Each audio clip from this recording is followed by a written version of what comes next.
Assalamualaikum warahmatullahi wabarakatuh. Perkenalkan, kami dari kelompok 2 yang beranggotakan oleh saya sendiri Ika Susiani dan partner saya Riko Pradipta Putra. Di sini saya akan membahas tema tentang pelaku dagang. Yang pertama, kewajiban pembukaan bagi pelaku dagang dan wajib daftar perusahaan.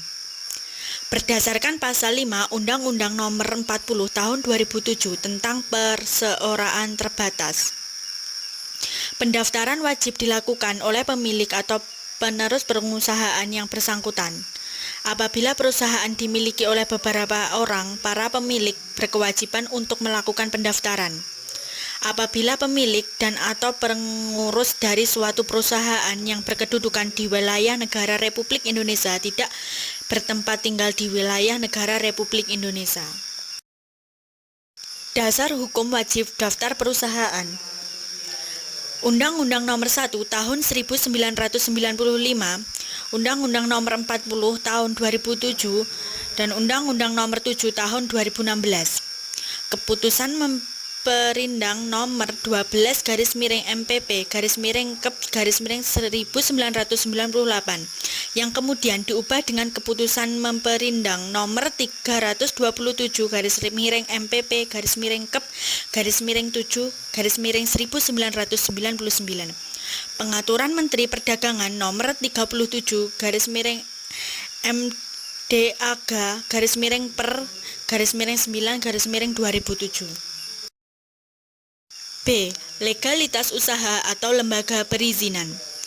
SIUP atau Surat Izin Usaha Pendirian Pengusahaan adalah surat izin untuk mendirikan usaha yang dikeluarkan instansi pemerintah melalui Dinas Perindustrian dan Perdagangan di wilayah sesuai domisili perusahaan.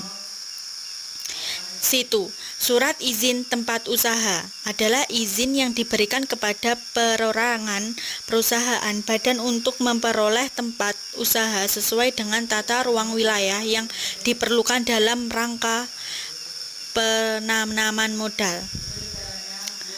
HO atau pemberian izin tempat usaha kepada perusahaan atau badan di lokasi tertentu yang dapat menimbulkan bahaya, gangguan, atau kerusakan lingkungan. Selanjutnya, AMDAL, singkatan dari analisis mengenai dampak lingkungan, adalah suatu prosesi dalam studi formal untuk memperkirakan dampak lingkungan atau rencana kegiatan proyek. C. Rahasia dagang. Rahasia dagang adalah informasi yang tidak diketahui oleh umum di bidang teknologi dan atau bisnis, mempunyai nilai ekonomi karena berguna dalam kegiatan usaha dan dijaga kerahasiaannya oleh pemilik rahasia dagang. D. Pekerjaan dan perusahaan. Perusahaan timbul setelah adanya aturan yang mengatur mengenai hukum perdagangan. Sebelum itu yang lazim adalah istilah perdagangan. Hukum dagang adalah hukum perikatan yang timbul khusus dari lapangan perusahaan secara umum. Perusahaan dapat diartikan sebagai tempat terjadinya kegiatan produksi, baik barang maupun jasa, serta tempat berkumpulnya semua faktor produksi. Pekerjaan adalah perbuatan-perbuatan yang dilakukan tidak terputus-putus secara terang-terangan dalam kedudukan tertentu. Strauss atau Porter menyebutkan bahwa pekerjaan merupakan suatu hal yang penting dalam kehidupan tiap individu. E.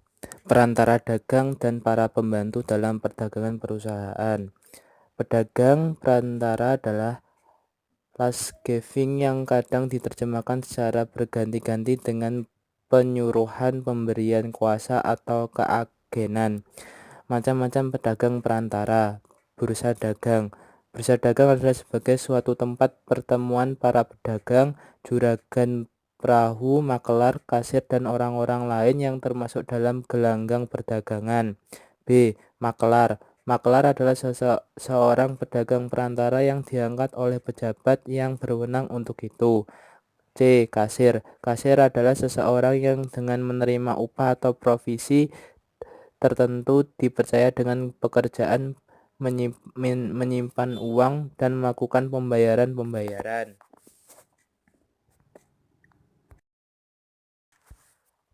D. Komisioner. Komisioner adalah perusahaan yang pekerjaannya membuat kontrak atas amanat orang lain. E. Ekspeditur. Ekspeditur adalah orang yang pekerjaannya menyuruh orang lain untuk menyelenggarakan pengangkutan barang-barang dagangan atau barang lainnya melalui daratan atau perairan. Pembantu perusahaan. Pembantu perusahaan atau perdagangan adalah orang yang bekerja atau mewakili pengusaha dalam menjalankan perusahaan dari dalam perusahaan itu sendiri atau perusahaan lain demi lancarnya usaha. Jenis-jenis pembantu perusahaan. A. Pembantu internal atau perusahaan sendiri, pelayan toko, pekerjaan keliling, pengurus filial adalah petugas yang mewakili pengusaha mengenai semua hal tetapi terbatas pada satu cabang perusahaan atau satu daerah tertentu. 4. Pemegang prokurasi ialah pemegang kuasa dari perusahaan. 5. Pimpinan perusahaan, pemegang kuasa pertama dari pengusaha perusahaan.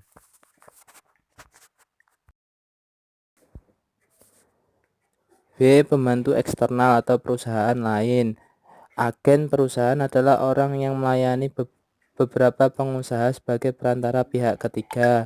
Perusahaan perbankan adalah lembaga keuangan yang mewakili pengusaha untuk melakukan pembayaran kepada pihak ketiga, penerimaan uang dari pihak ketiga, dan menyimpan uang milik pengusaha selaku nasabah.